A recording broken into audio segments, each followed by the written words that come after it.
Hello, everyone. Welcome back to the Out of Spec podcast, where we talk about all things EVs. I have a company lease. It's the VinFast VF8. Yesterday, I am currently in Colorado. I drove up to the mountains to see some friends, go on a hike, have some dinner, and it was up all the way there, just burning the battery, but trying to keep it chill because I was a bit low state of charge. And then I thought on the way up, hey, let's see how much regen I can get so I can put some energy back into the battery on the way down. So on the way down, I just let the VinFast cruise and quickly realized that the regen is very strong and the car is very heavy. So it will come to a stop probably unless I'm at like a very, very steep decline. So I kept my foot on the accelerator a little bit, but still stayed in the green for the regen. By the time I got to the bottom of the mountain, I had gone from a start of 18% to 20%. So that was fun. But then to get to the charger that I wanted to go to, I did lose 1%. So I arrived at 19%. But either way, that was a fun little experiment I did. And I was curious, do y'all ever do little experiments with your EVs? Today, we are not talking about VinFast, but we are talking about Volvo. We all know Volvo. Huge automaker, and they have some EVs. They specifically have the EX30 as well that we have been anticipating. So that's what we're going to put on the spotlight on today. So originally it was set to hit the US market soon. People have reservations in and have for a while. But we need to wait for the EU factory to get up and running, they say, because then they can ship the EX30 stateside and avoid all the tariffs associated with importing from the existing factories in China.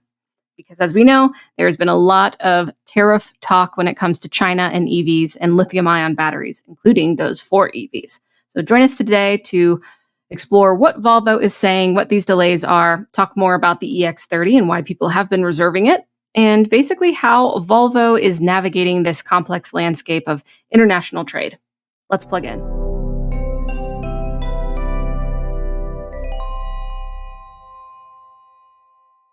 This episode is made possible by the support we get from Fort Collins Kia. If you are in the market for any electric Kia, not only do they never add market adjustments, they will deliver your car to you anywhere in the 48 contiguous states for out-of-spec viewers.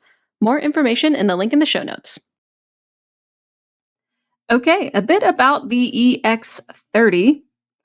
Fully electric and their smallest ever SUV. So this is an interesting one because there's not a ton of EV SUVs in general, and this is a small one. So it's compact, and we'll get into the ways, a little bit of the specs. So it's an estimated DC fast charging time of 26 and a half minutes, which is pretty quick from 10 to 80%. It has a battery capacity of 69 kilowatt hours in both the single and the twin motor trims. And then the EPA estimated range, well, that testing is still underway. Not exactly sure yet. The maximum towing is 2,000 pounds, and it will have Apple CarPlay. We talk about that all the time, so I thought I'd let you know. It's built on the SEA, the Sustainable Experience Architecture Platform, and this platform is developed by Geely, the Chinese car company, Volvo's parent company. It's a shared platform with Zeekr and Smart and Lotus, and the Volvo EX30 has this minimalist design inside and out, and I really do like it. When I look at Volvo, I like the design. I always have. And just as things are getting more futuristic and more electric, they even seem to be going more and more minimal. I like their shapes. I like their colors. I like their design. Like I said, I think it's a good looking EV. So this has been on sale in Europe for months. People have it. It's been on sale. It's now one of the top selling vehicles in Norway in April and May of this year, and it's closing in on Tesla and the rest of Europe in terms of sales in numbers in April. Volvo sold almost 10,000 of these in Europe, and then Tesla sold about 14,000 vehicles in Europe. So that is kind of close. I do think that there is an appetite for EVs aside from Tesla. And Volvo has been around. They're known for safety and just a long-standing existence. So I think people are like, okay, let's see what Volvo has to offer. And the small SUV size, I think, is delightful for some people.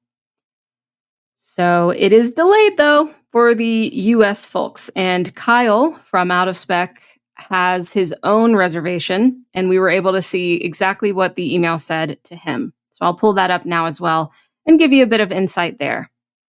So it says, Dear Kyle, it was our hope to invite you to configure your new Volvo EX30 at this time. Due to changes in the global automotive landscape, the introduction of the EX30 in the United States will be delayed while we ramp up EX30 production at our plant in Ghent, Belgium. We will let you know the exact timing at a later date, but it will most likely be between early and late 2025. Okay, so mid 2025? For some people, this might be okay. At least we have some communication around it, but some people might be like, okay, I wanted it now. I've already waited. What about canceling? So from Volvo themselves, they even tell you in a frequently asked questions section at the bottom of their page for the EX30, what if I need to cancel my order? They say, we know that plans change, but rest assured, the all-new EX30 deposits are fully refundable at any time prior to delivery.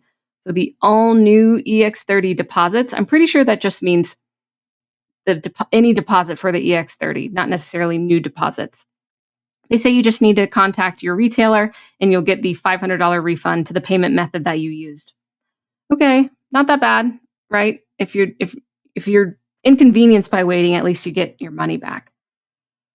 So Volvo's factory in Belgium, this is the center of it. This is what they're ramping up. So the Volvo Car Ghent plant is one of the company's main production facilities in Europe. It's located in Ghent, Belgium, and it has been operational since 1965. It produces several of Volvo's models, and it's pretty important to their manufacturing network. It contributes significantly to their production capacity and the distribution of Volvo vehicles, including their electric and their hybrid models. With the EU also looking at tariff on Chinese EVs, along with the US, Volvo doesn't seem to have another choice than to produce the EX30 at the Belgium factory from 2025. And as a bit of a review, I have done full in-depth dive into the United States increased tariffs on China. But as a quick overview, the Biden administration is increasing tariffs on $18 billion worth of imports from China under Section 301 of the Trade Act of 1974. So the U.S. cites China's controversial trade practices and that they threaten American businesses and workers, particularly in critical sectors like technology, intellectual property, and innovation. That is something similar of the narrative that we'll see from the EU as well. So the tariffs on EVs are going up. They're quadrupling to 100%, doubling the duties on semiconductor tariffs to 50% as well. The tariff rate on lithium-ion EV batteries will increase from 7.5% to 25% in 2024, and the tariff rate on lithium-ion non-EV batteries will increase from 7.5% to 25% in 2026. The tariff rate on battery parts will increase from 7.5% to 25% in 2024, this year as well. There are more things about the critical materials and stuff, but go check out the whole podcast for that. As a bit of an insight into the EU Commission has opened an anti-subsidy probe into Chinese electric vehicle imports. They also cited of the unfair competition, basically, is what they're doing. But some people wonder, is it really unfair? China has just made a competitive product. Look into it yourself. And they are basically readdressing them. They've decided to increase them not as much as the US, and there's some talk that these could be discussed again and perhaps negotiated. But in general, it looks like the EU is looking into it and proposing tariffs on some Chinese EV automakers, but like I said, not as extreme as 100%, more like a few percent. So we're going to have to keep an eye on that. But either way, if you're an automaker who uses Chinese production plants, you are looking at the trends. So they go on to say in the email to reservation holders, Volvo that is, if you need a car, they would be happy to help you into another Volvo with an exclusive PIN for $2,500 of a loyalty bonus, they call it, to use for a lease or a purchase of a new electric Volvo car, but not the EX30, or $1,500 for a plug-in hybrid loyalty bonus. And then they could also use the PIN to go towards a short-term lease until the EX30 arrives. So they're giving you a bit of compensation. They're also providing details on the delay and reasoning for the delay. I think this is good transparency to reservation holders. We don't always see this from automakers. I want to know from y'all, how do you think that this delay will affect the sales numbers for the EX30 in the US? Do you think it'll lead to cancellations? I think if it was more vague, and if Volvo wasn't communicating enough, Maybe, but I'm not sure. Maybe their communication is kind of a sign of goodwill to their reservation holders. Do you think that it's enough compensation to say, okay, it's delayed, here's some money towards this or that? I think they are definitely not required to offer any compensation. And it's again, this kind of goodwill effort. I do think that, like I said, the communication is important and delays will happen in EVs. And I think if you're trying to create a loyalty to the brand and have folks stick around for this car that you are really you're having to shift whole production lines to other countries, you want to keep them. So this is their best move. Do you think that this ability to move production from one place to another is key in EV profitability? I think obviously Volvo is has this advantage. Okay, we already have a production plant in a place that won't hurt us with these tariffs. Let's go there. Not every automaker has that kind of network. Volvo is confident that the wait will be worth it. So whether or not you want one, whether or not you have a reservation, or if you do you think it is worth the wait knowing the specs and Volvo's history? Let me know. Just for a few more kind of details on the specs, there are two powertrains, the single motor extended range and the twin motor performance. So the single motor extended range should have the extended range, but we're not sure exactly what that is. That is a rear wheel drive versus the all wheel drive in the twin performance. The battery size is the same, 69 kilowatt hours. I'm not confident if that is gross or usable.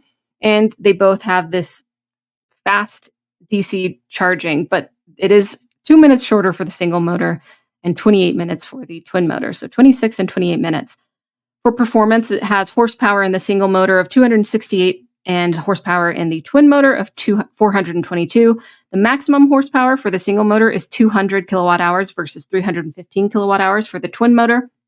Acceleration ranges from just over 5 seconds 0 to 60 to 3.4 seconds 0 to 60 for the twin motor. And then the torque for the single motor, we're seeing 253 feet-pounds, and then twin motor is 400. The cargo capacity is the same, 27.8 cubic feet. They have 5 seats. You can flat fold the 2 split rear seat. So it's all about size and what you can fit in here. It has a decent cargo compartment in the back and also this frunk in the front. They have this interactive thing on their site to see, will it fit? It has a stroller. This is kind of like the family car, as Volvo typically has been. You can see the car dimensions all online. It has a pretty good sound system options, from Harman Kardon premium sound to the high performance with 9 versus 5 speakers and different outputs.